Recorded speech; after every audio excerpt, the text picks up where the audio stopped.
Deixa eu tentar adivinhar como foi sua segunda-feira. Talvez você acordou mais cedo. Não precisou tomar café da manhã correndo. Foi passear com o cachorro de manhã. Talvez, para alguns, você ficou de pijama o dia inteiro. Você assistiu a série favorita sua no Netflix. Ou um filme que você gostaria de ver. Mas uma coisa eu tenho certeza. A grande maioria dessa sala não foi trabalhar. Quem aqui ama o seu trabalho? Por que você não foi trabalhar então, segunda-feira? A gente não foi trabalhar por uma razão. Segunda-feira foi o dia do trabalho. 1 de maio, como a gente comemora todo ano. Sabe o que é curioso? Eu estava pensando. O que você faz normalmente no dia dos pais? Você vai ver seu pai, não é? Dia das mães. Normalmente o que você faz? Vai ver sua mãe. E no dia do trabalho, por que você não trabalha? Uma boa pergunta, não é? Mas a resposta é bem profunda, irmãos. Uma pesquisa recente mostrou que 90% dos brasileiros são infelizes no seu trabalho. Para eles, segunda-feira é o pior dia da semana. Porque tem a semana inteira de trabalho. Talvez por isso, essa segunda-feira que passou, foi uma semana tão alegre para muitos de nós. Porque, infelizmente, para muitas pessoas, o trabalho é só uma fonte de dinheiro. Porque a gente tem conta para pagar. Não é verdade? E a gente acaba sendo refém disso. E claro, é uma realidade, a gente tem conta para pagar. Mas será que precisa ser assim mesmo?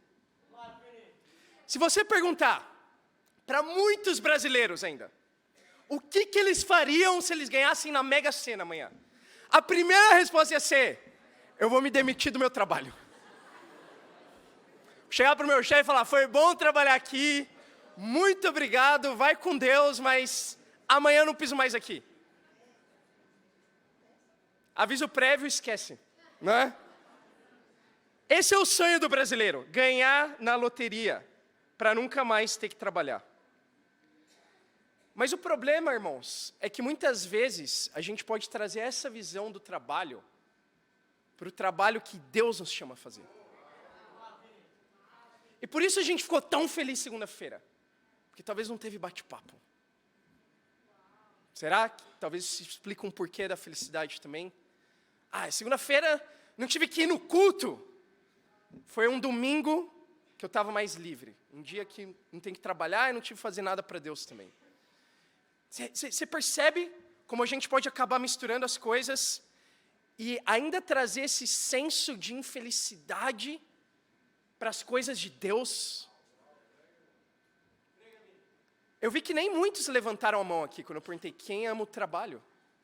Mas a minha esperança é que no final da aula de hoje, depois de ler a palavra de Deus, as escrituras que a gente vai estudar essa manhã, você possa levantar a mão com convicção, para dizer, eu amo o meu trabalho para Deus.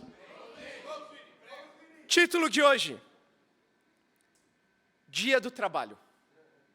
Eu não estou aqui para falar do seu trabalho, CLT, 40 horas por semana. Eu não estou aqui para falar dos seus trabalhos aí paralelos. Às vezes a gente tem que fazer bico, não é? Para conseguir uma renda extra. Eu estou aqui para falar do trabalho mais importante do universo. É o trabalho que um discípulo tem para Deus. Primeiro ponto de hoje. Mais que um trabalho. Um chamado. 2 Coríntios 5, 18. Sabe o que é interessante? Quando você fala com um desses milionários, ou até bilionários, que tem muito mais do que a Mega Sena daria para você, eles não pensam em parar de trabalhar, sabia? Eles querem mais. Um milionário, ele quer ser bilionário. Um bilionário quer ser trilionário. Não sei se existe isso. Entende? As pessoas querem mais. Em partes, porque elas amam aquilo que elas fazem. E pensa como é prazeroso você acordar na segunda-feira e pensar que é o melhor dia da semana. Porque você pode ser produtivo. Você pode sair de casa para causar uma diferença no mundo.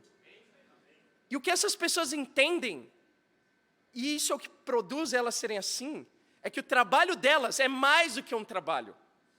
Elas foram chamadas para isso. É um propósito de vida, é uma missão que elas têm para realizar.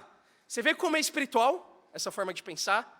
E é o que a Bíblia fala em 2 Coríntios 5, versículo 18. Vamos lá.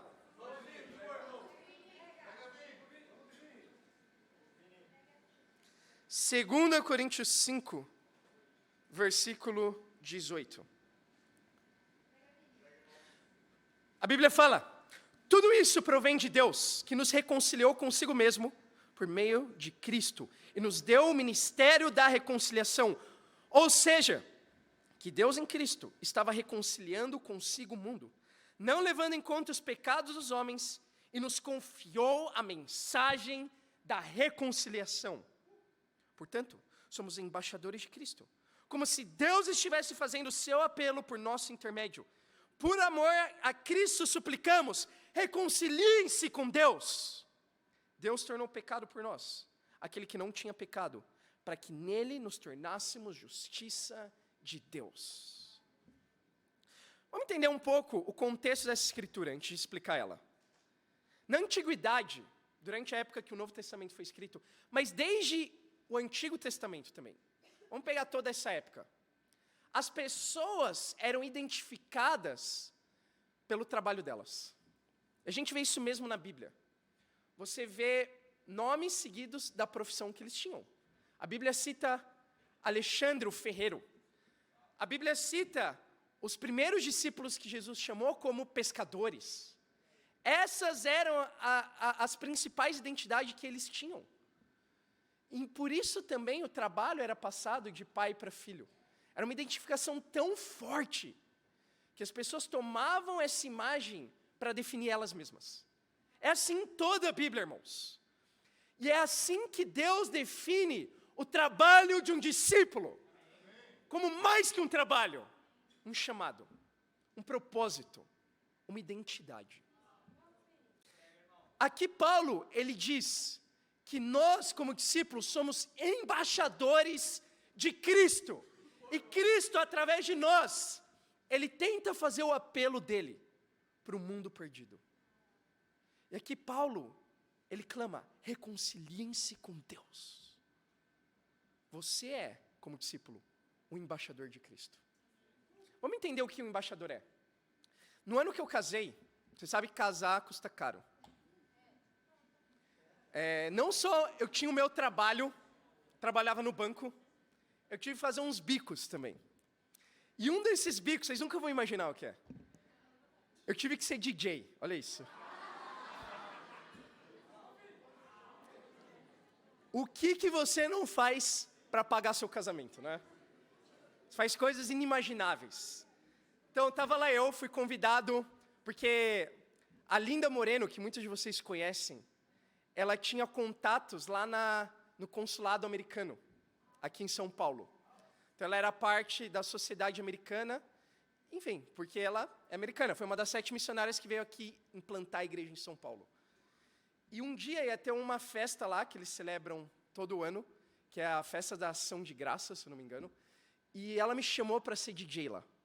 Então, eu levei as caixas de som, levei a mesa de som lá, deixei tocando, climão da festa lá, aproveitando, comendo os comes lá, né, também.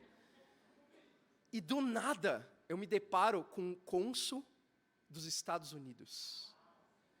E daí o Raul, que é o esposo da Linda, ele me puxa e me chama para conversar com o cônsul. Talvez foi a pessoa mais importante que eu já conversei na minha vida. Porque se você não sabe, a embaixada, o consulado americano, é literalmente uma porção de terra dentro do Brasil que não é brasileiro. É solo americano lá dentro. E quem representa os norte-americanos é o cônsul. Claro, acima do cônsul tem o embaixador. É isso que a Bíblia diz. Mas o cônsul é uma figura extremamente importante. Se eu não me engano, só tem 3 cônsuls americanos no Brasil.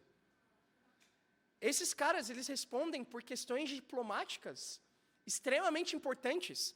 Tem questões que nem o presidente dos Estados Unidos, ele pode resolver.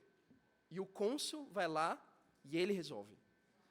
Só para vocês terem ideia, quem foi o cara que eu conversei. E olha que curioso, eu posso literalmente dizer que eu fui DJ nos Estados Unidos, por um dia. Mas, irmãos, a Bíblia usa essa imagem para descrever a importância do nosso trabalho para Deus. Você começa a amar mais o seu trabalho a partir do momento que você entende a importância dele. E todo trabalho no mundo é importante. Todo trabalho. Ainda em 2018, o ano que eu casei, teve uma greve dos motoristas. Talvez vocês se lembram disso. E às vezes a gente não para pensar a importância de uma profissão, até não ter mais ela por uns dias. E naquela época, vários motoristas, se devem lembrar, de caminhão, eles ficaram parados no acostamento das rodovias. Parados, em greve. E eles não levaram mais as cargas que estavam no caminhão deles. Resultado, depois de alguns dias, não tinha mais gasolina nos postos. Lembra disso? Você não podia mais sair de casa, para muitos, para trabalhar. Decretaram alguns dias sem precisar ir no trabalho lá onde eu estava. Os mercados começaram a ficar desabastecidos. Ainda na área da saúde, começou a ter um alarde, porque às vezes começam a faltar medicamentos, coisas cruciais para pacientes na UTI. Irmãos, olha isso, a importância de uma profissão. Os motoristas pararam e o Brasil parou. Sabe o que acontece quando os discípulos param de trabalhar? Não é que o mundo para, o mundo morre espiritualmente. É isso que acontece. Porque o meu trabalho e o seu é mais do que um trabalho. A gente não tem que bater um cartão, não é isso. A gente não vai ter que prestar contas e receber o feedback no fim do mês, para receber ou não o nosso bônus. Não é isso, é muito maior do que isso. O nosso trabalho é o meio pelo qual Deus faz o apelo dele para o mundo perdido. Esse é o nosso trabalho, irmãos. Todo trabalho é importante, mas eu tenho convicção que o trabalho de um discípulo é o trabalho mais importante do mundo. Mais do que um cônsul, mais do que um motorista, ainda mais do que um médico. Por quê? Porque é o trabalho pelo qual Deus quer salvar a humanidade. Nós sempre falamos isso aqui. É o que a Escritura ensina. Evangelismo não é o que a gente faz simplesmente. É o que a gente é parte de nós, da nossa identidade. E eu suplico, para que a gente possa entender isso essa manhã. Para que a gente possa entender a magnitude do nosso trabalho. Se você entende isso, você vai se dar conta do seguinte, que o seu trabalho não é ser médico, não é ser motorista, não é ser um vendedor. Isso é o que você faz nas horas livres. O seu trabalho é ser um discípulo de Jesus. Um embaixador de Cristo aqui na terra, representando o céu. Nós não somos aqui, a Bíblia fala. Nós estamos aqui, nessa vida, para causar uma diferença, ter um impacto nesse mundo. Salvar almas é o que é mais valioso para Deus. Então, eu quero fazer um convite, irmãos. Mais do que isso, um chamado. Que não é meu simplesmente, é de Deus. Não passa um dia essa semana sem compartilhar a sua fé. Começa hoje. Entenda o seguinte, o nosso expediente começa depois que a gente bate o cartão para sair da empresa. É aí que o nosso expediente de verdade começa. Porque esse é o tempo, para muitos de nós aqui, para evangelizar. Entende? O nosso expediente começa, para muitos aqui, talvez no horário do almoço, se você é universitário e estuda o dia inteiro. Quando você sai da sua segunda aula do dia. É aí que o seu trabalho de verdade começa. Quando você vai e prega a palavra de Deus. Entendendo que isso é parte de você. Estão comigo, irmãos? Agora, na maioria dos trabalhos, a menos que você seja o dono da empresa, você tem um chefe. E ainda se você é o dono, costumam falar que o chefe é o cliente, não é? Então, inevitavelmente, todo mundo responde a um chefe. Sabe por que alguns de nós não trabalham? Porque a gente não entende bem quem é o nosso chefe. Vamos em Mateus 25, versículo 14. Vamos entender para quem você trabalha. Quem que está acima do seu RH? Quem te contratou, irmãos?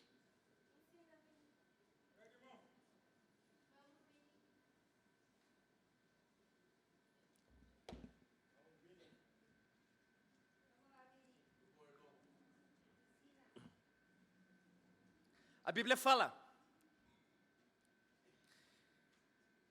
Aqui é a parábola dos talentos, que Jesus ilustra para ajudar a gente a entender mais sobre o reino de Deus. Jesus está falando do reino de Deus aqui na terra. E também será como um homem, versículo 14, que ao sair de viagem, chamou seus servos e confiou-lhes seus bens. A um deu 5 talentos, a outro 2 e a outro 1. A cada um, de acordo com a sua capacidade. Em seguida partiu de viagem. O que havia recebido 5 talentos saiu imediatamente. Aplicou-os e ganhou mais 5. Também o que tinha 2 talentos ganhou mais 2. Mas o que tinha recebido 1 talento saiu, cavou um buraco no chão e escondeu o dinheiro do seu senhor. Depois de muito tempo, o senhor daqueles servos voltou e acertou contas com eles. O que tinha recebido 5 talentos trouxe os outros 5 e disse: o senhor me confiou 5 talentos. Veja, eu ganhei mais 5. O senhor respondeu: muito bem, servo bom e fiel. Você foi fiel no pouco, eu o porei sobre muito. Venha e participe da alegria do seu senhor. Veio também o que tinha recebido 2 talentos e disse: o senhor me confiou 2 talentos. Veja, eu ganhei mais 2. O senhor respondeu: muito bem, servo bom e fiel. Você foi fiel no pouco, eu porei sobre muito. Venha e participe da alegria do seu senhor. Por fim, veio o que tinha recebido 1 talento e disse: eu sabia que o senhor é um homem severo, que colhe onde não plantou e junta onde não semeou. Por isso tive medo. Saí, escondi o seu talento no chão. Veja, aqui está o que pertence ao senhor. O senhor respondeu: servo mau e negligente. Você sabia que eu colho onde não plantei e junto onde não semeei? Então você devia ter confiado o meu dinheiro aos banqueiros, para que depois, quando eu voltasse, o recebesse de volta com juros. Tirem o talento dele, entreguem-no ao que tem 10, pois a quem tem, mais será dado, e a quem terá em grande quantidade, mas a quem não tem, até o que tem lhe será tirado. E lancem fora o servo inútil nas trevas, onde haverá choro e ranger de dentes. Aqui Jesus, ele usa uma parábola, a parábola dos talentos. E talento é uma certa quantia de dinheiro que eles tinham na época. Jesus fala que a cada servo foi dada uma quantia de talentos. A um foi dado 5 talentos, a outro foi dado 2 e a outro 1, de acordo com a capacidade deles. Mas todos receberam algo do Senhor, que representa Deus na parábola. E Jesus aqui conta, seguindo a parábola, que o que tinha recebido 5, ele multiplicou os talentos e conseguiu mais 5. E no final ouviu do senhor dele, do chefe dele: servo bom e fiel, eu vou te recompensar por isso. O servo que tinha 2 talentos, multiplicou esses 2, conseguiu 4, e ouviu a mesma coisa do senhor: servo bom e fiel, eu vou te recompensar por isso agora. Mas o servo que tinha 1 talento, ele cavou um buraco, escondeu esse talento no chão, e quando questionado pelo senhor, olha o que ele fala dele, que interessante.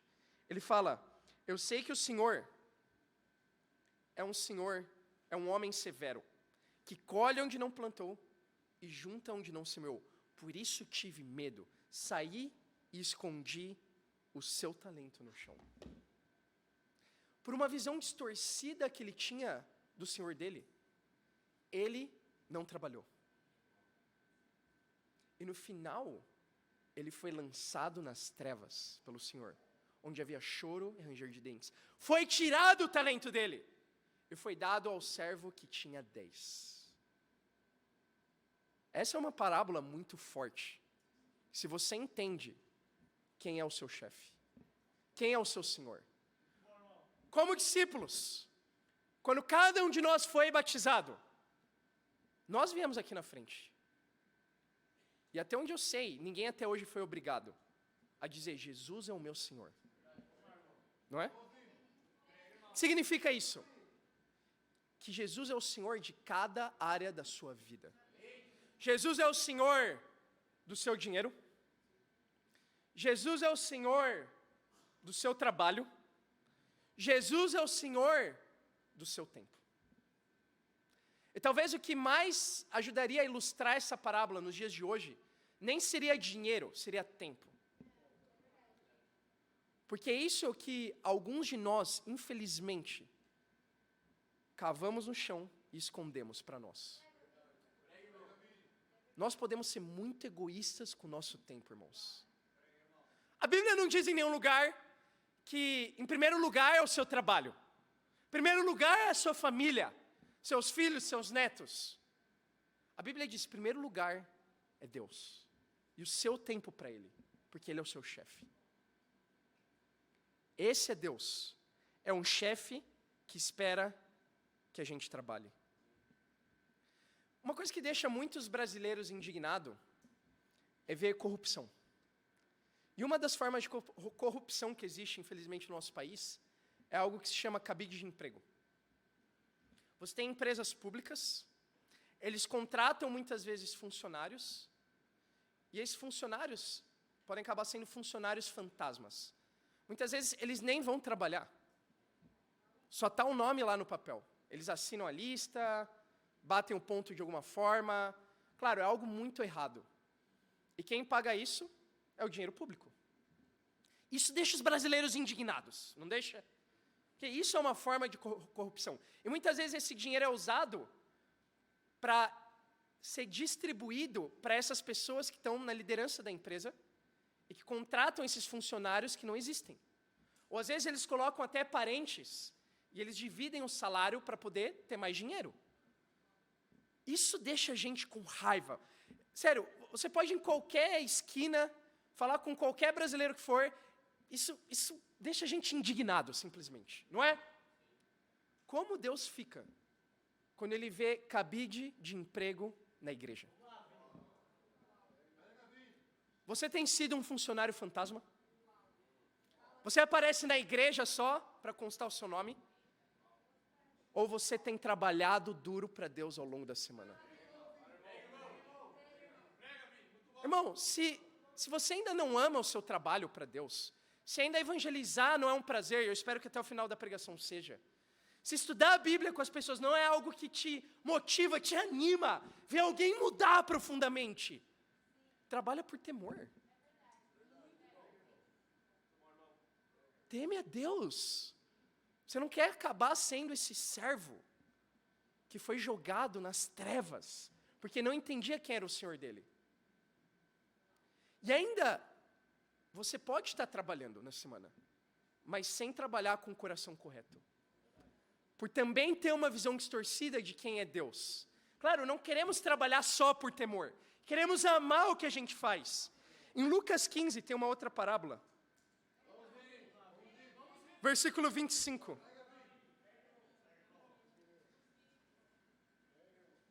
Então, ainda não é o ápice trabalhar só por temor. Olha isso. É a parábola do filho pródigo. Mas o que essa parábola relata, a gente vai ler o final dela só. Porque é uma parábola muito famosa. O filho que pede a herança para o pai, vai, gasta tudo, volta. Depois o pai vê o filho, ele se alegra, ele celebra, porque o filho perdido dele voltou à vida. Mas aí tem o irmão, que é o segundo filho perdido e pródigo da parábola. Olha que interessante, versículo 25. Enquanto isso, o filho mais velho estava no campo. Quando se aproximou da casa, ouviu a música e a dança, então chamou um dos servos e perguntou-lhe o que estava acontecendo.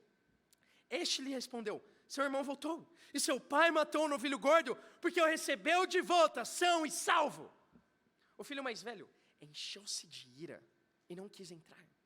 Então seu pai saiu e insistiu com ele, mas ele respondeu ao seu pai, olha, todos esses anos Tenho trabalhado como um escravo ao teu serviço e nunca desobedeci às suas ordens. Mas tu nunca me deste nenhum cabrito para eu festejar com os meus amigos. Mas quando volta para casa esse teu filho, que esbanjou os teus bens com as prostitutas, matas um novilho gordo para ele. Disse o pai: meu filho, você sempre está comigo, e tudo que tenho é seu. Mas nós tínhamos que celebrar a volta desse seu irmão, e alegrar-nos, porque ele estava morto, e voltou à vida. Estava perdido, e foi achado. Jesus usa essa parábola para descrever o trabalho para Deus como uma alegria, e não como um peso. E aqui nós temos a figura do filho mais velho. Quando o irmão dele volta para a casa do pai, o pai faz uma festa e celebra. Quando tem música e dança, ele está com raiva. No coração dele, ele sente uma ira, um nojo, uma repulsa. Ele fala: não é possível. Eu tenho trabalhado todos esses anos como um escravo. E aí vem esse seu filho, que gastou todos os seus bens com prostitutas, e você faz uma festa para ele? E para mim você nunca fez nada? E ele fala para o filho: não, meu filho, você não entende. Tudo que eu tenho é seu também. Mas a gente tinha que celebrar. A gente tinha que celebrar porque ele estava morto e voltou à vida.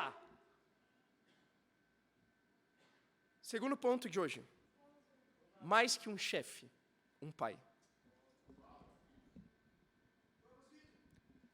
Deus, sim, ele tem os dois aspectos. Como a gente vê na parábola dos talentos.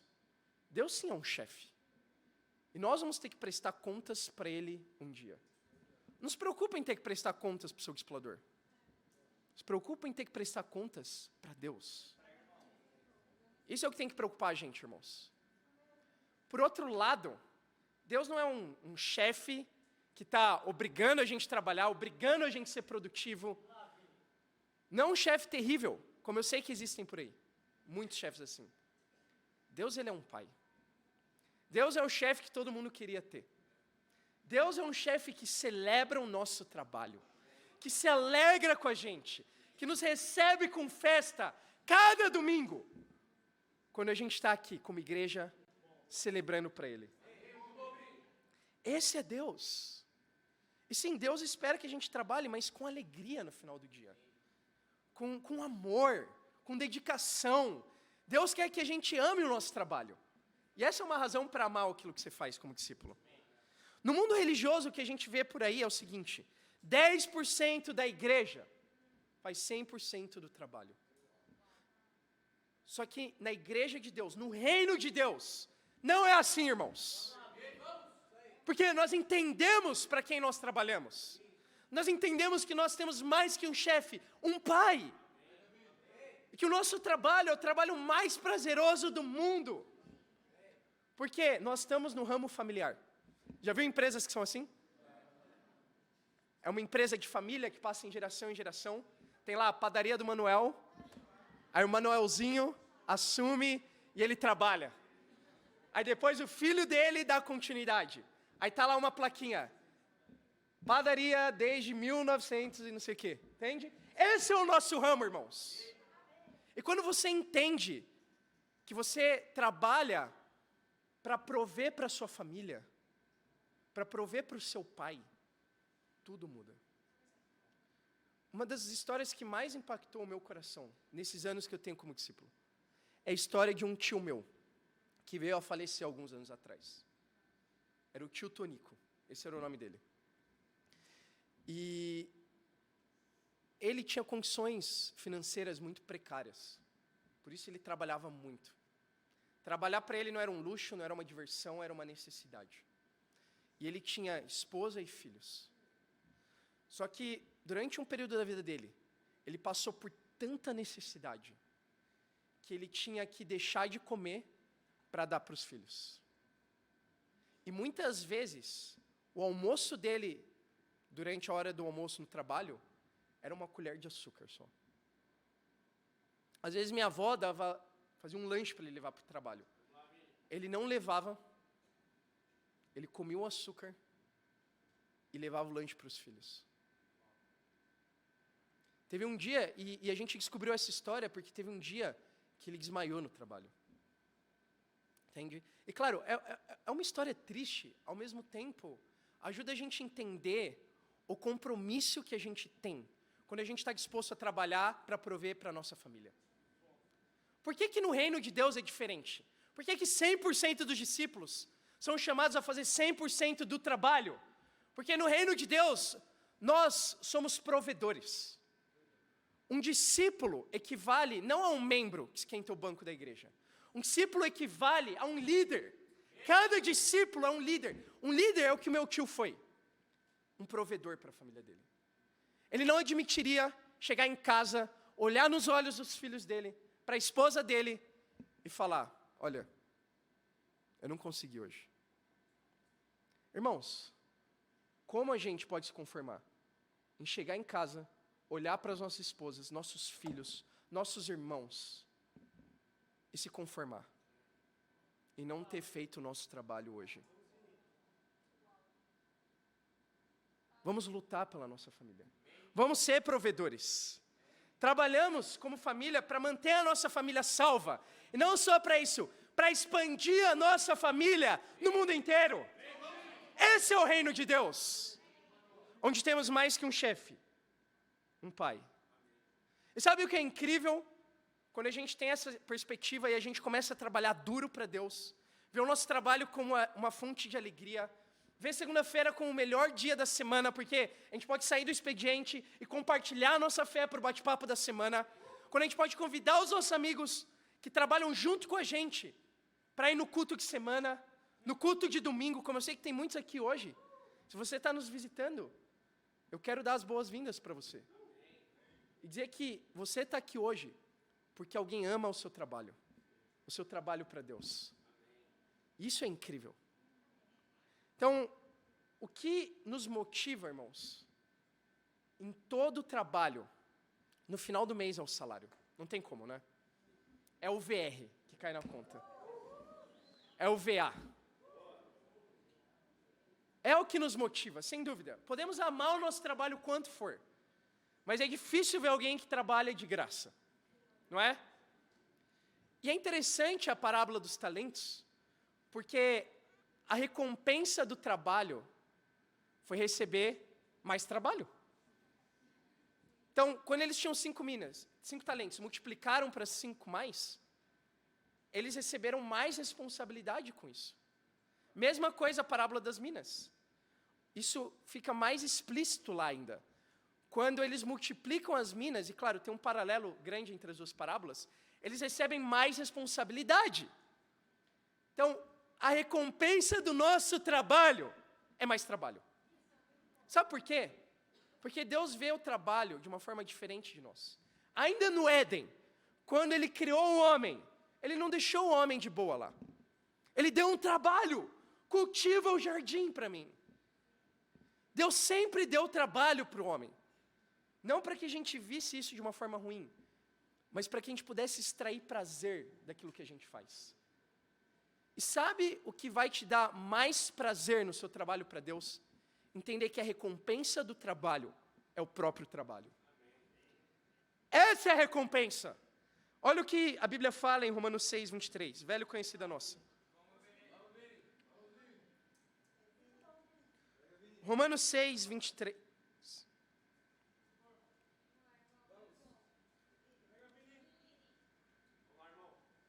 A Bíblia fala, pois o salário do pecado é a morte, mas o dom gratuito de Deus é a vida eterna em Cristo Jesus, nosso Senhor.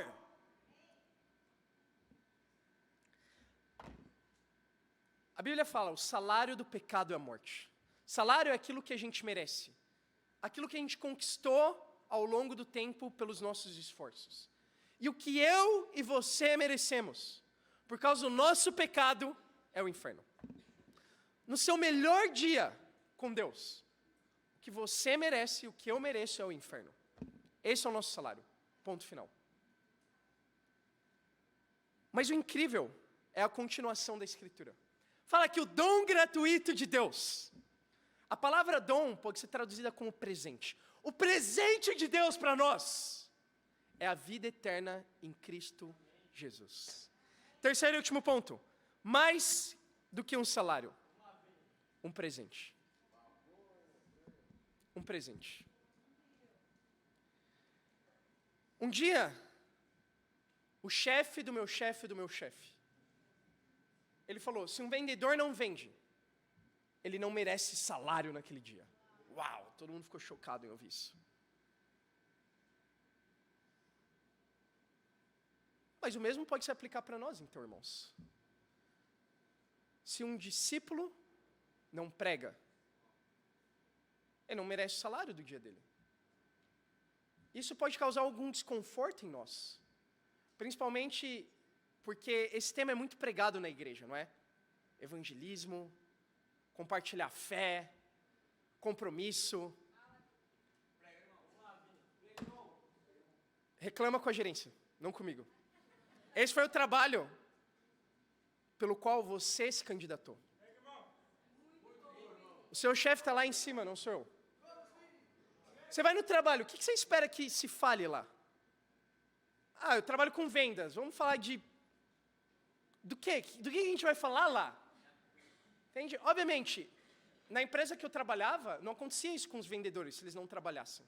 Ainda lá eles entendiam, a gente precisa ajudar, a gente vai enviar alguém para instruir os vendedores, para capacitar eles, vamos acompanhar as vendas deles, para ver se a gente consegue fazer algo para motivar esse cara. E claro que na igreja é assim também. Mas, irmãos, olha o presente que a gente recebeu. Como não trabalhar com alegria assim? Em geral, você trabalha e recebe seu salário no final do mês, não é? No reino acontece o contrário. Você recebeu o seu salário já. E que salário? A gente pode dizer que você ganhou na Mega Sena já. E só agora Deus está pedindo que você trabalhe. Em Romanos 4, não precisa ir lá, eu vou ler a versão King James para vocês. Versículo 25, fala, Ele foi entregue à morte, para pagar todos os nossos pecados, e ressuscitado para nossa completa justificação. A Bíblia fala algo incrível, que apesar de merecermos o inferno, pelos nossos pecados, Jesus pagou por eles, com a vida dele, para que hoje a gente pudesse receber o nosso presente, é a vida eterna em Cristo Jesus. Isso quando a gente chegar no céu, mas enquanto a gente está vivo, sabe o que Deus espera da gente? Que a gente trabalhe para outros terem o mesmo. A gente tem mais que um salário, um presente, o nosso presente é poder ajudar, através das nossas vidas, mudar a vida de pessoas. Como a Gabi que estava aqui hoje.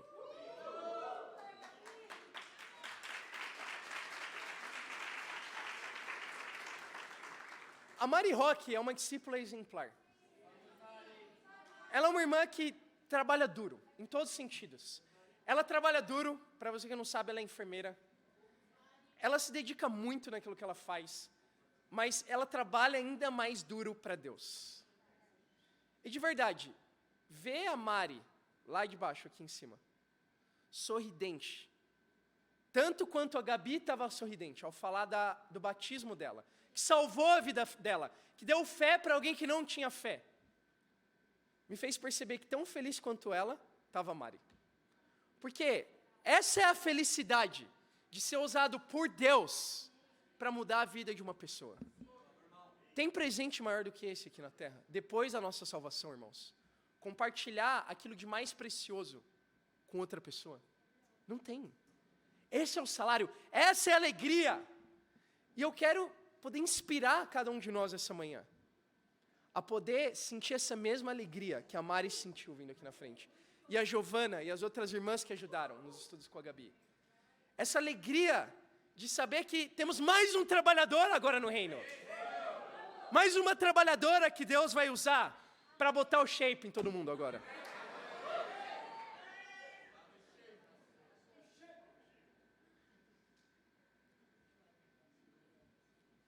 Meu ânimo e meu encorajamento para você essa manhã. A partir de hoje, não se preocupa tanto mais com a sua conta bancária. Aqui na terra, pelo menos. se preocupa com a sua conta bancária nos céus. Mateus 6, Jesus fala, não busquem pelos tesouros aqui da terra, que as traças comem, mas se preocupem com os tesouros nos céus. Em Apocalipse, a Bíblia fala que a nossa coroa um dia nos céus vão ser as pessoas pelas quais a gente trabalhou aqui na terra para salvar. Esse vai ser o nosso salário. Então, a gente pode dizer que a conta bancária da Mari está mais gorda agora. Talvez não aqui na terra, mas sem dúvidas nos céus. E um dia lá nos céus, ela vai poder celebrar, junto com a Gabi, junto com todas as mulheres, que Deus usou ela para poder salvar. Eu espero que a gente saia daqui se dando conta disso. Você já é um milionário. Você já é um bilionário. Até um trilionário, se você quiser dizer assim. E a nossa alegria é poder continuar trabalhando mais e mais duro para Deus, até chegar um dia nos céus. Sabe o que vai te alegrar ainda mais? Espiritualmente, é o oposto do que eu falei que acontece no mundo. O dia do trabalho, primeiro, não é só 1º de maio, é todo dia. E no dia do trabalho, os discípulos trabalham, amém? Então, como discípulos, o nosso trabalho e a nossa paixão é nos dedicar todos os dias para a obra de Deus. E para isso, para nos incentivar nisso, eu espero que a gente possa ter aprendido 3 coisas hoje. Primeiro, o nosso trabalho é mais que um trabalho, é um chamado. O nosso chefe é mais que um chefe, é um pai. E o nosso salário é mais que um salário, é um presente. Feliz dia do trabalho, igreja. E para Deus seja a glória. Amém. Vamos trabalhar duro para Deus.